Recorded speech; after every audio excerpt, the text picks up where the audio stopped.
Le casse-tête d'Ancelotti pour Chelsea. Une décision en attaque qui touche toutes les lignes. Mariano et Mendy ne se sont pas entraînés avec leurs coéquipiers lors de l'avant-dernière séance avant le match. Le Real Madrid a continué à préparer le match de Ligue des Champions contre Chelsea avec tous ses poids lourds en parfait état. Seuls Mendy et Mariano étaient absents de la séance sur le terrain en raison de problèmes physiques, alors la santé de l'effectif sourit pour l'instant à Carlo Ancelotti, qui a le choix de faire le 11 de départ. Le principal doute est dans le trident d'attaque, Rodrigo ou Valverde. La formule Vinicius-Benzema-Fede a été la plus utilisée, mais Ancelotti n'oublie pas que Rodrigo était présent à Anfield et au Camp Nou. Bien sûr, dans ces deux matchs, il y avait deux conditions importantes. Contre Liverpool, Kroos n'était pas en pleine forme, il a volé le matin même du match, pour rejoindre le groupe et contre Barcelone, ils ont dû revenir. Maintenant, nous sommes confrontés à un quart de finale aller, ce qui pourrait amener Carleto à être plus conservateur. Passons au problème qui s'oppose entre Baena et Federico Valverde. Il sera dénoncé si Baena le veut.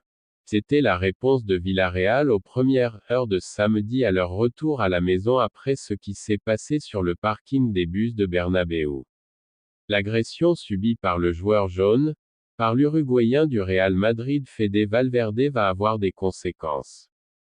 La clé est de savoir lesquelles.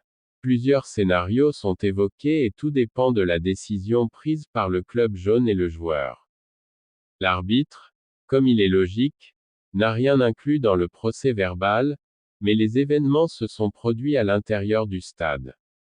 Le comité de la compétition n'aborde généralement pas ces questions d'office, mais s'il y a une plainte du club ou du joueur concerné, une plainte est déposée par une partie, un dossier sera ouvert et la situation étudiée.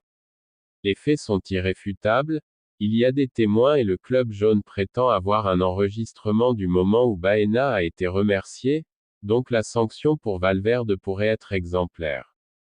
Le deuxième scénario est que Baena porte l'affaire au poste de police et engage une procédure pénale. Dans ce cas, cela irait au-dessus du lot et l'incident deviendrait un problème juridique et éviterait une sanction sportive initiale. L'autre scénario est que Villarreal et Baena décident de ne pas porter plainte et de laisser les choses telles qu'elles sont. Dans ce cas, il n'y aurait pas de sanction et Valverde pourrait jouer sans problème lors des prochains matchs.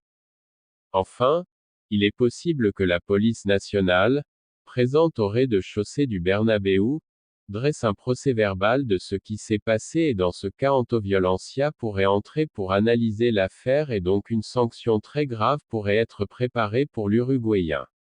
Affaire à suivre.